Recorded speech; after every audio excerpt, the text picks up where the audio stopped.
Alright, all you listeners to the madness, celebrating 5 years of madness alongside with the man who's brought it to you for so many years. Welcome back to the 5-year anniversary of Thunder, the Radar. And if you couldn't tell from that introduction, ladies and gentlemen, this show is huge. And what better way to celebrate well over 5 years of madness delivered to you by yours truly than to give you something that we've been planning for well over 12 months. Yes, that's right, ladies and gentlemen, call Doc Brown, call Mr. Peabody and Sherman, even call up Otto and the rest of the gang from Time Squad from a TV show that we've yet to review that has been on Cartoon Network's playbill for well over a matter of years. Cause it's time for us to go for the 7th time in this show's history on another Wrestlemania past trip for another edition of Retromania. And what do we have up on the playbill for Retromania for this year, folks? None other than the 25th anniversary of Wrestlemania. Wrestlemania that took place in the home of the Dallas Cowboys, the Big D, or what we like to call here on every single show that we've done. And Maestro, get the microphone up. Me. The stars at night shine big and bright, bum, deep in the heart of Texas. Yes, Wrestlemania that took place in Dallas, Texas, and would be the second Wrestlemania at this current time in history to take place in Texas. And we're not counting Wrestlemania 32 because at this time it would not exist. And not to mention, folks, this would be the 8th largest Wrestlemania in the history of the company. And the largest, well, go back to Texas, would be a 5-figure Wrestlemania from Wrestlemania 32. But nevertheless, folks, let's get down to these matches that took place at this year's Wrestlemania. And we would kick things off with a dark match that didn't air on television, which would be none other than The Miz and John Morrison going one-on-one against none other than the Colognes, or what Miz and Morrison would call them, the Colons. And after a back-and-forth battle of trying to date the Bellas, this would lead to a match where both tag teams would try to figure out who would be the best tag team of all time by defending both of their championships in a title unification match. And this would be the last time you would see both of these belts in any form of capacity until WrestleMania 34, where the Raw and SmackDown Tag Team Championships would be on the line. But officially after tonight, these belts would be unified and retired after this match. And due to the fact of back and forth action that we couldn't get a chance to see, the fact of the team of the Colognes would win this match with a backstabber to John Morrison via pinfall. And for any of you out there who are wondering what would happen with the tag team championships after this night, well, unfortunately, the team of Colognes would break up in the near future with Carlito portraying Primo. And then you would even have Miz and Morrison going at each other's throats due to the fact that the team would be split up due to the draft.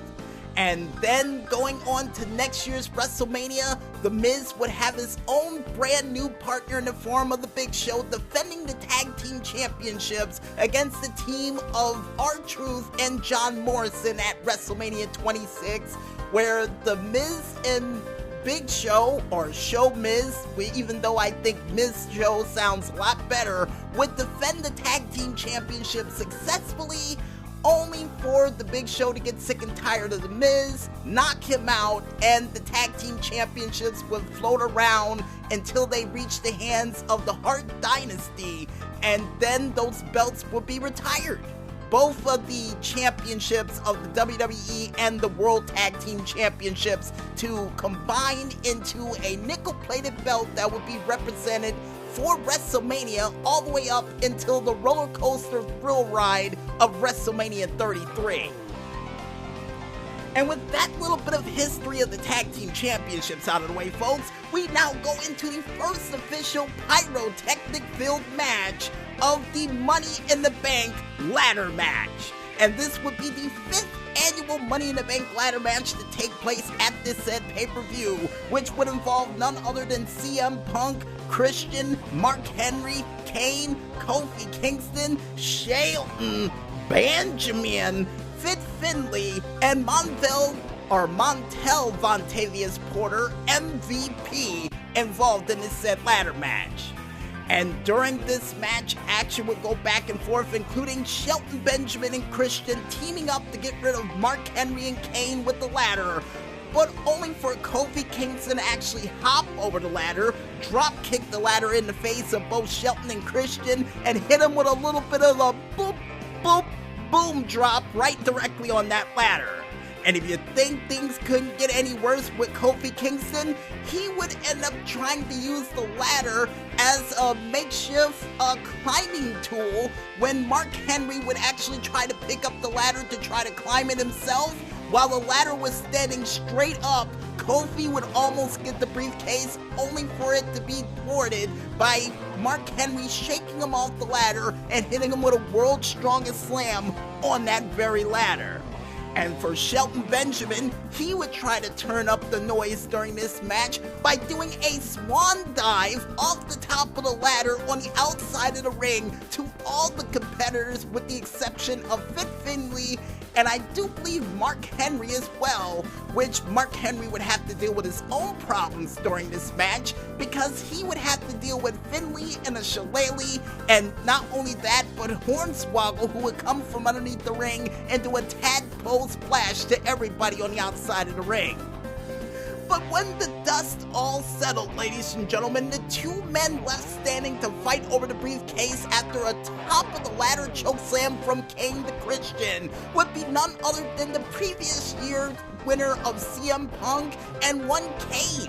And both of these two would duke it out on the top of the ladder until CM Punk would decide to hit two vicious roundhouse kicks and push Kane off the ladder to win his second Money in the Bank ladder match in a row via ladder capture. And this would be a feat that would not be met by anybody in the history of Money in the Bank to this very day. CM Punk would be the only man to win Money in the Bank back-to-back, especially on the grand stage of WrestleMania. And to fast forward 1 year later after this ladder match would take place to WrestleMania 26, the only three men who would participate in the ladder match next year, or should I say four, would be none other than Kane, Kofi Kingston, Montel Vontavious Porter, and of course, Shelton Benjamin, all duking it out to try to win the Money in the Bank briefcase once again, only to get thwarted by none other than Jack Swagger, who would go on to win the Money in the Bank briefcase and eventually cash in on the champion of next year, which would be none other than Chris Jericho the night after WrestleMania. But we'll get more into that later, folks, because the next match to take place on Retromania for WrestleMania 25. And if you're wondering why is it taking so long to lead up into these matches, we took notes, just as a warning. And the next match to take place at WrestleMania for this year would be the Miss WrestleMania 25 Annual Battle Royal. And according to the Maestro, it's actually the Miss WrestleMania Battle Royal with 25 participants, including, and look at this list, ladies and gentlemen, because this is a star-studded list of former Diva wrestlers and current people who are currently on the roster as we speak, of Beth Phoenix, Melina, Kelly Kelly, Alicia Fox, Layla, The Bellas, Maurice, Michelle McCool, Natalia, Joy Giovanni, Rosa Mendez, Sunny, Tori Wilson, Miss Jackie, Maria, Gail Kim, Julian Hall, Eve Torres, Tiffany, who I have no idea who she was at the time, Molly Holly, Katie Lee Burchill, Victoria, and of course Mickie James, alongside with another mysterious opponent who was out at ringside during this said match. And the special timekeeper during this said contest would be none other than the wonderful Mae Young, who would be in attendance for this year's WrestleMania. And during this match, action would go back and forth and people would get tossed out during this match, and the first person to get tossed out, which I completely forgot to mention, would be none other than Layla, would be the first person to get tossed out during this match. And before we go any further, folks, for those who are wondering why in the world the Divas title was not defended during this match, no clue. They could have had a Divas Championship match, but instead they decided for the 25th anniversary of WrestleMania to highlight the Divas of past, present, and future to be represented to find out who was going to be Miss WrestleMania during this said contest.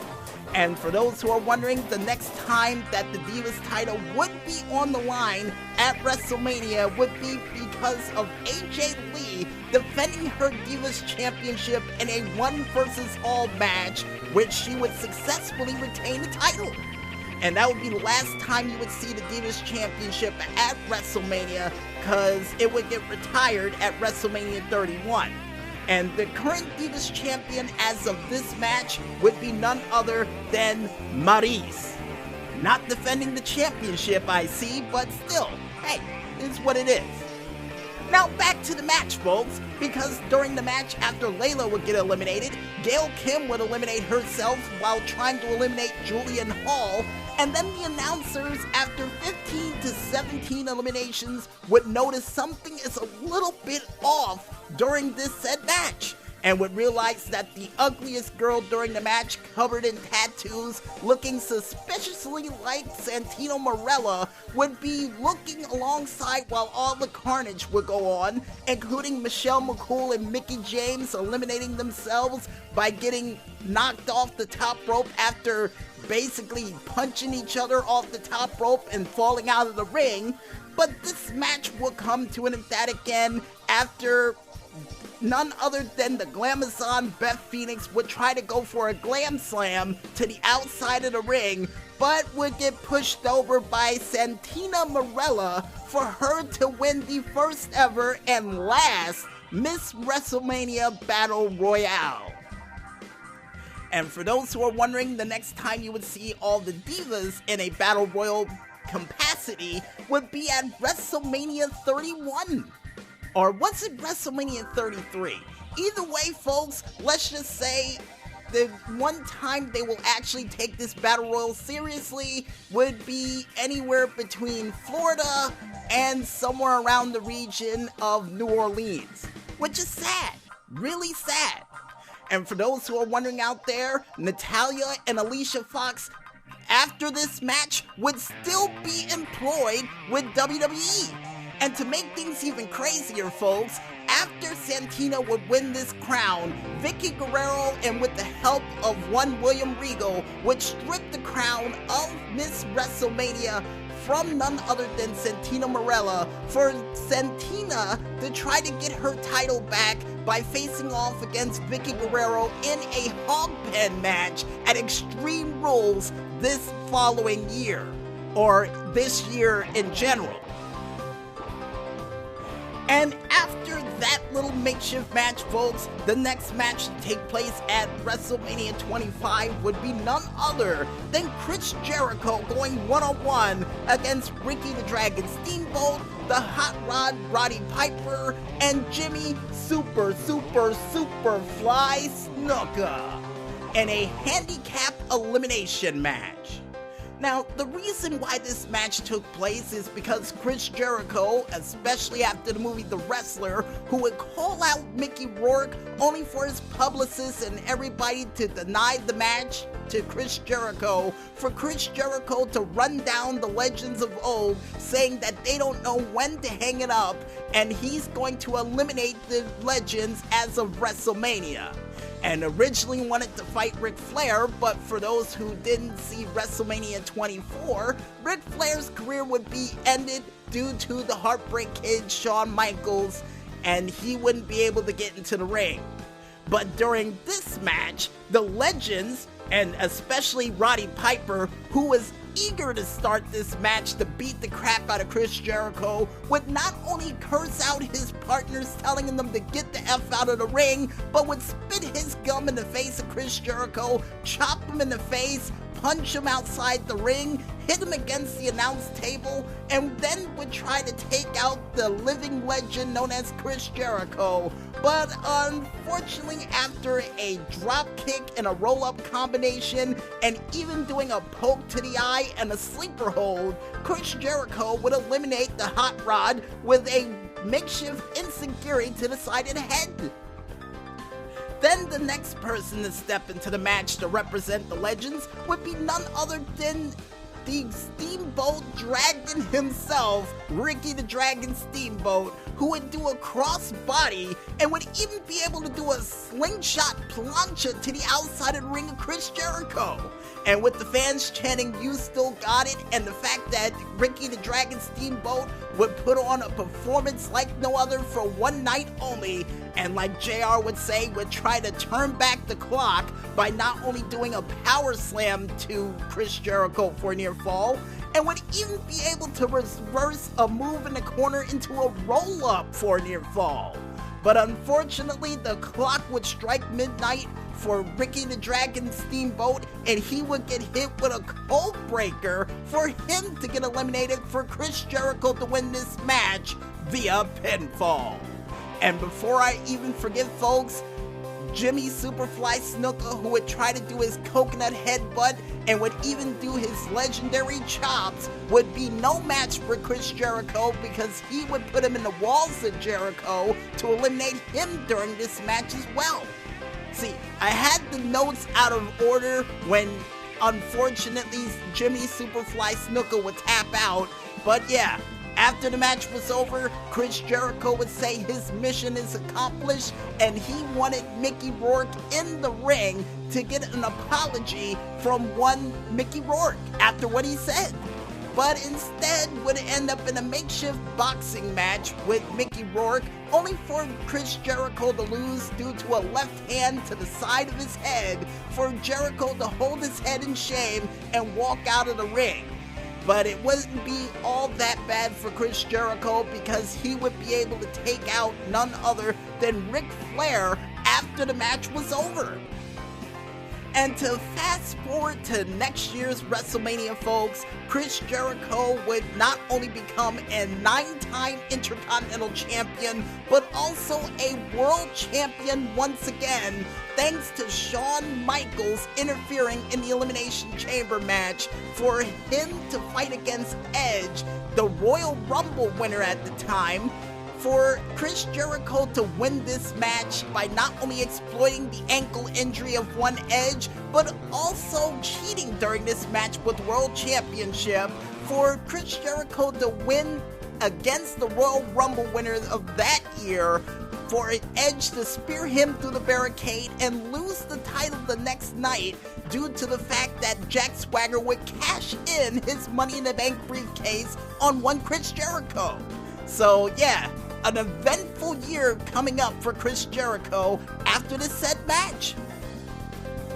And the next, oh wait, I almost forgot. Unfortunately for you fans out there of the Hot Rod and of Jimmy Superfly Snuka, this would be the last WrestleMania both of these gentlemen would be able to participate in. And at the same time, this night would be the night that they would honor Ricky the Dragon Steamboat as a Hall of Famer for the class of 2009. So the fact that he was still able to go in the ring like he did during this match tells you a lot about the power of the Dragon during this said match. And as a matter of fact, he would go on to fight against Chris Jericho in a one-on-one match at Backlash, and unfortunately we would lose that match as well. Yeah, just to keep you guys up to speed of all the matches. And the next match to take place on this said pay-per-view of Wrestlemania would be none other than Matt going one-on-one against his brother Jeff Hardy in an Extreme Rules match. Now, the only reason this match is taking place, folks, is due to the underhanded and obvious backstabbery from one Matt Hardy, not only costing him the WWE Championship at the Royal Rumble, but also due to the series of unfortunate events, quote-unquote accidents, that would happen thanks to Matt Hardy. And what would those accidents be to Jeff? Well, not only his house burning down and his dog dying, but also faulty pyrotechnics and even getting attacked in a stairwell, costing him a chance to go for the world title once again at the Survivor Series of the previous year in 2008. And how would Jeff Hardy respond? By attacking his brother and making this match official for WrestleMania, despite the fact of their father actually calling them both, trying to call the match off. But that wouldn't work. And during this match, folks, Matt Hardy would not be aware of how extreme that Jeff would take things during this match, because not only Jeff would do a whisper in the wind with the assist of the stairs on the outside of the ring to kick off this match, but would also try to hit his brother with a whisper in the wind, only for Matt to counter with a chair shot to the spine in mid-flight for a near fall. And you would even see Matt Hardy take out a drive back and hit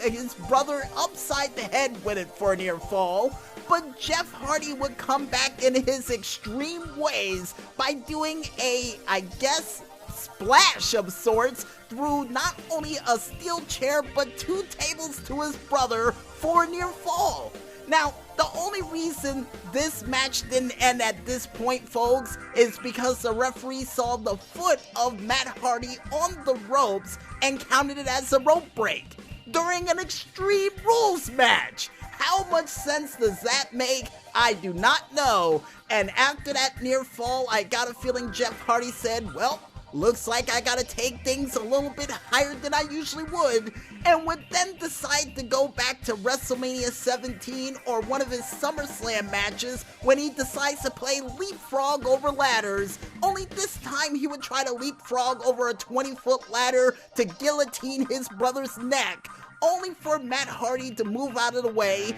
grab his brother's head into a steel chair, and hit him with a twist of fate, for none other than Matt Hardy to win this match and nearly decapitate his brother in the process via pinfall.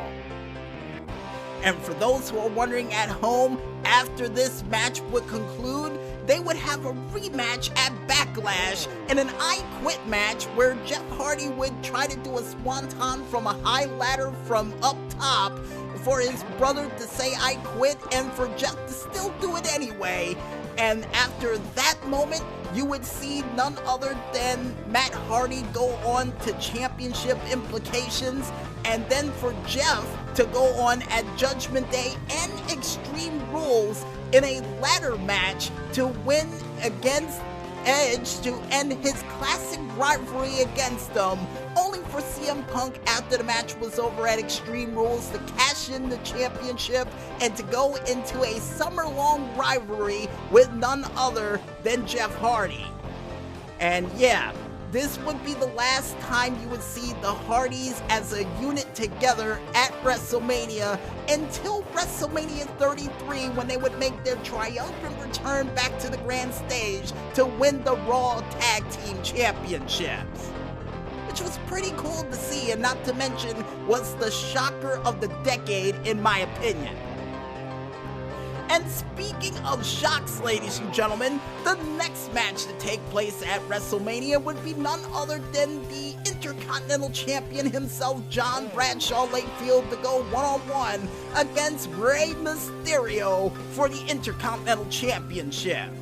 And this would be the first time the Intercontinental Championship would be on the line since the starting match of WrestleMania 18, which would be against none other than Rob Van Dam going one-on-one against William Regal. Which, if you heard the past episode of Retromania, which we did do for WrestleMania 18, we said that match was an instant classic, and it's a shame that the title hasn't been on the line since that pay-per-view.